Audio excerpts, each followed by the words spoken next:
Things are going great. The White House, Dana White said, you and John Jones, that's a real deal. I'm going home, I'm going to get the head down, I'm going to rest. They're testing me, I'm in the pool. I says, you always say, man, I thought that's what the pools are for, jumping in and out. But I'm back in the pool, so get ready and stay ready, because damage will be done.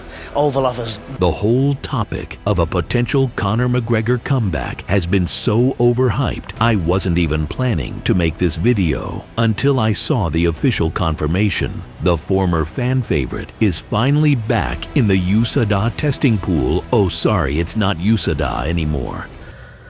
Oh, USADA, you came and you gave without taking. This is #1 bullshit. At first, I didn't believe it. Watching Conor these days, it often feels like fighting is the last thing on his mind. More likely to drop a rap track or knock someone out in the street on a snowy night than step into the octagon again. But hey, the upcoming card at the White House, yes, seriously, seems to have sobered the Irishman up, at least temporarily. No way. No way. In today's video, we'll try to put the jokes aside as much as possible and take a serious look at who Conor McGregor might actually fight next. Who are the real potential opponents for the Irishman? What are his real chances? And most importantly, why the answer might surprise you. But before we start, I ask you to subscribe to our channel if you don't want Conor to expose Ilya on this card. Let's go! The fight between Conor McGregor and Michael Chandler has already taken on the mythical status of Khabib versus Tony, a matchup everyone wanted to see, even though both fighters are clearly past their prime. Let's be honest, deep down, all of you were hoping for that long-awaited McGregor comeback, for the king to return, for blood to be spilled, someone's, anyone's. Okay. Dana White's bald head practically glowed when he announced the fight back in spring 2024. June 29th, Conor versus Chandler. 5 rounds, 170 pounds. For nearly 2 years, Iron trained relentlessly, dropped motivational speeches like clockwork, and earned himself the title of MMA's very own Hachiko, all for Conor to injure his pinky toe. And when news broke about Conor's injury, it felt like maybe, just maybe, this time, the fight couldn't fall apart. But nope, as always, bad news has a way of killing hope. June 29th, Conor versus Chandler. 5 rounds, 170 pounds. Wrong. All right, guys, here I am again. Conor McGregor is out of 303 versus Michael Chandler with an injury. I'm coming back with a vengeance, and I'm coming back with skill. So I'm excited to show my skills, my man, yeah? Good luck with that. Good luck with that. But after Chandler's losing streak hit 3 and his age crept dangerously close to 40, the opportunity finally seemed real. Conor himself started talking about a comeback, and not just anywhere, but from the White House. And of course, Mike was the obvious frontrunner. But there's a catch. No matter what Conor says, he's not the one fully calling the shots. The White House event is about star power that appeals to Trump, and Chandler might not be the top pick. And while Conor is younger and hasn't taken real damage in years, he's clearly aged. You can see it in his movement and his face. Money doesn't stop time. And honestly, even this version of Chandler could put him out with one clean shot. He's still landing bombs on top guys like Pimblett and Oliveira. That's why I think Mike is more like third option for Conor. So let's talk about top choices. Are you going to fight again professionally?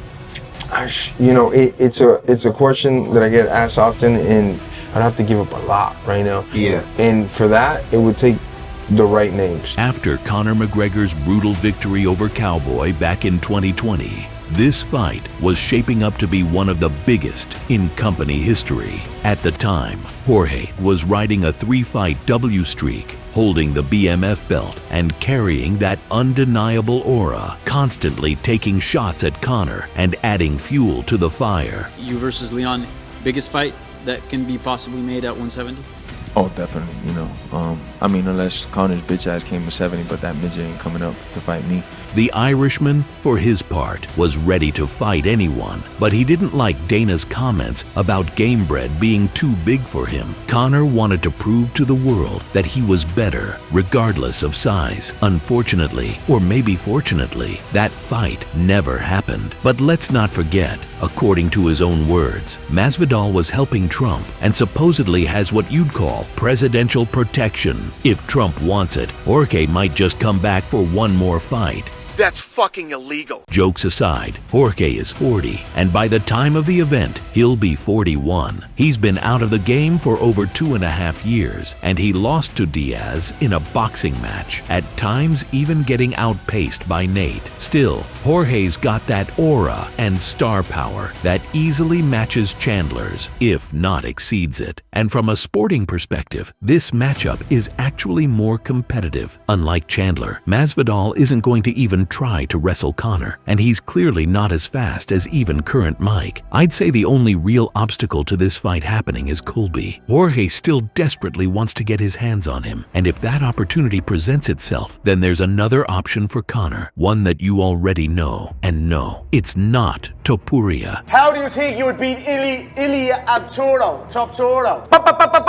Well, grab him by the scruff of the chest and slap that little nose off him, yeah? Little ding-dong of a thing he is, yeah? Is he fucking... And a lot of people, I think, were surprised that you never finished the trilogy with Conor. Is that something you would consider doing outside the UFC without the UFC's involvement? What? Just kidding. No, I would like to finish that. Trilogy for sure. Be honest, if you were told Conor had only one MMA fight left, who would you pick as his final dance partner? For me, it's gotta be Nate, and here's why. PPV numbers. These two already made insane money in their first 2 fights. A trilogy would easily do just as big, if not bigger, numbers. It's a guaranteed blockbuster. 2. Legacy and impact. Nate's story inspired a whole generation. He became a massive star after that first McGregor fight. And let's not forget, the score is 1-1. Both guys have been talking about settling it for almost a decade. This isn't just a money fight, it's a legacy fight. Stylistically, Nate is a nightmare matchup for anyone. Even someone like Ngannou would have problems with him. Yes, I don't know what you're arguing about here. I don't even know how we're in this conversation. This is #1 bullshit. That said, by the time this potential fight happens, Nate will be 41. His defense hasn't improved. And let's be honest, nobody's chin gets better with age, even Nate. Fuck you, motherfucker. You call my phone. Who gave you my number? From a competitive and historical standpoint, this fight makes way more sense than the Chandler matchup. Beating Chandler at this point doesn't do anything for Conor's legacy, but beating Nate to finally close out the trilogy? And he's the pound-for-pound best fighter in the world. This is #1 bullshit.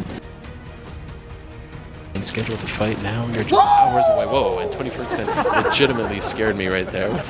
He's a big mouth fucking idiot. We all know Tony is still an active fighter. And in his prime, if you ask him. Let's not forget, he had a 12-fight win streak. And hey, he hasn't hit a 12-fight losing streak yet. So technically, the numbers are still on his side. Now, if the former Kukui somehow manages to beat anyone, under any rules, between now and that White House card, we might just see that fight happen, especially if all the names above turn it down. Though let's be honest, Chandler pulling out is the least likely scenario of all time. God bless. I'll see you at the top. But let me ask you honestly, would you want to see one last glimpse of the boogeyman in a fight with Conor? Or do you think even this version of McGregor wipes out Tony in under a minute? No way. No way.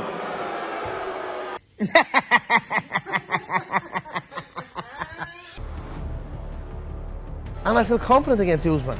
A jab-happy, sloppy, orthodox wrestler with no submissions whatsoever. What's he gonna do? Where's the danger here? It's disgusting. Let's be real. Will Conor even fight at the White House card? By the time that card rolls around, Conor will be 38. This might be his last real shot at something big? A straight answer to that question can only be given once he actually shows up to the arena, preferably sober. And if he does, that alone might be considered a win at this point. But let's say he does make it. Who's dancing with him? Here's how I'm breaking it down. 50% chance Conor ends up partying, goes missing, and sleeps through the event entirely, while Dana will be punching the air. You're right, but